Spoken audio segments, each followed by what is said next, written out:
Hey YouTube, Alien 2000 49655 here. This is an update on the last video I posted about this bad boy right here. The Ruger Blackhawk Elite. I finally found a place where I could legally shoot. Now I'm sorry I didn't post a performance video.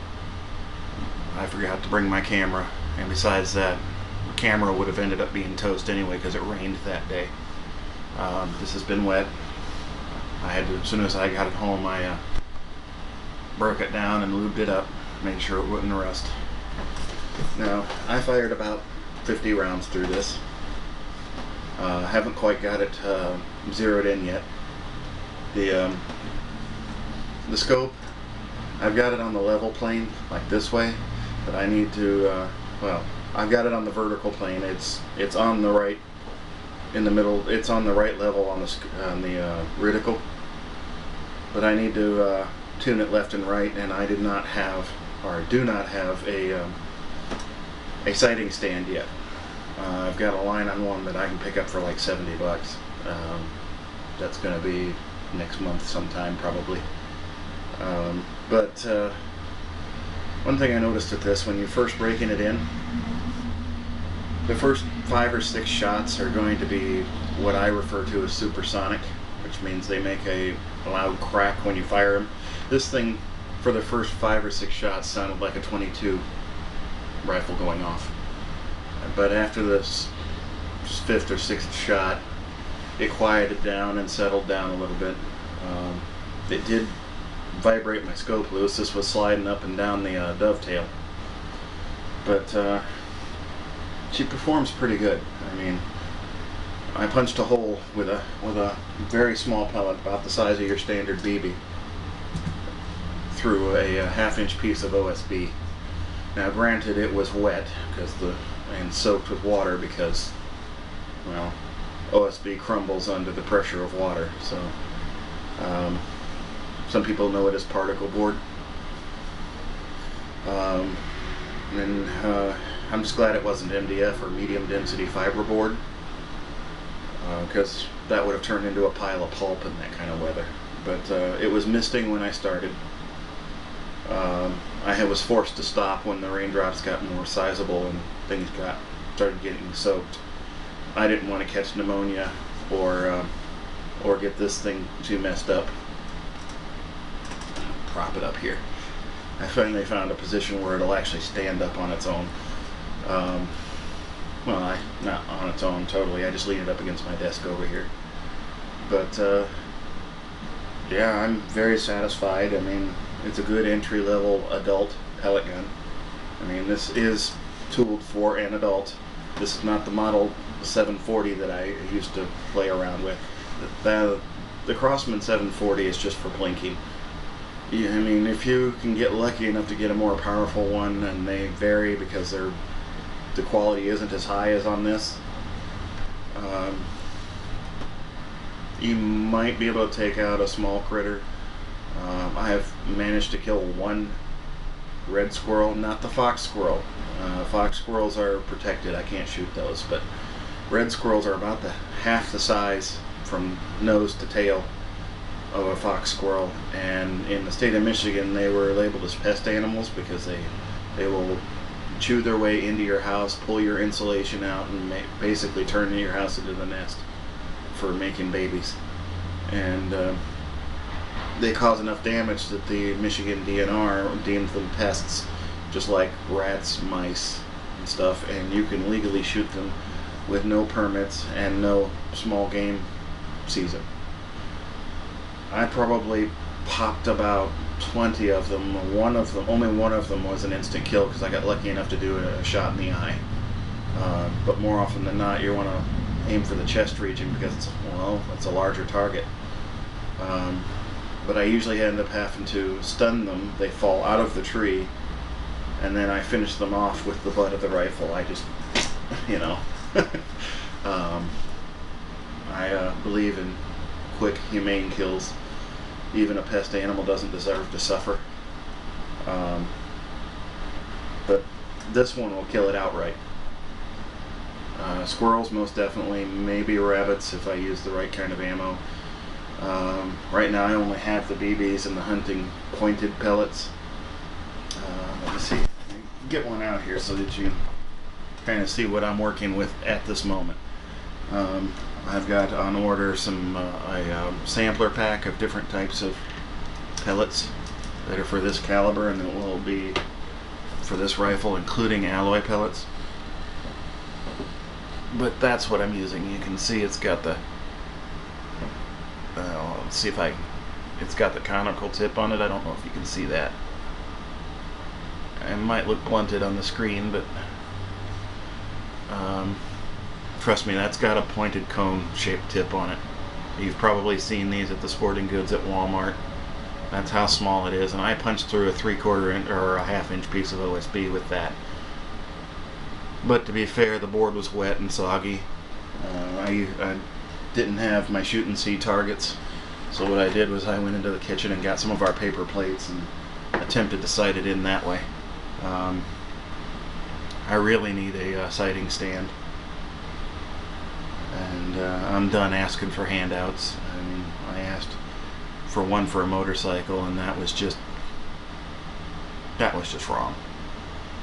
So I won't be asking for handouts. I'll save my money and get it myself. But just like that, it's going to be the shooting stand.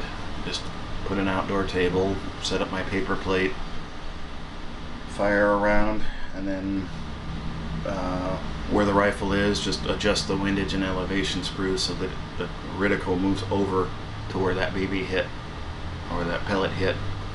And that's we'll call a one-shot sight-in. Actual rifle shooters, you know, people using 223s and 30-06s use that technique for a quick sight-in. But to make sure it's locked in, they fire off about 5 or 6 more rounds depending on the user. Everybody has their own preference. I just shot this thing. I wasn't really truly trying to sight it in. I just wanted to try it out, and it lives up to expectations. I mean, I just found out that Walmart's not going to be selling this particular gun anymore, but you can still get them from Umarex and Ruger's website. You're probably going to pay a little more. Walmart tends to sell things cheaper, as everybody knows. Anybody that's shopped at Walmart knows this. And sorry, I'm putting my head over the picture on my viewfinder because I got this window behind me and there's light coming on it, and all the indicators are all in white, so it kind of blends in, and I had to look at the time counter, and we're coming up on, we just passed 8 minutes. But yeah, I mean,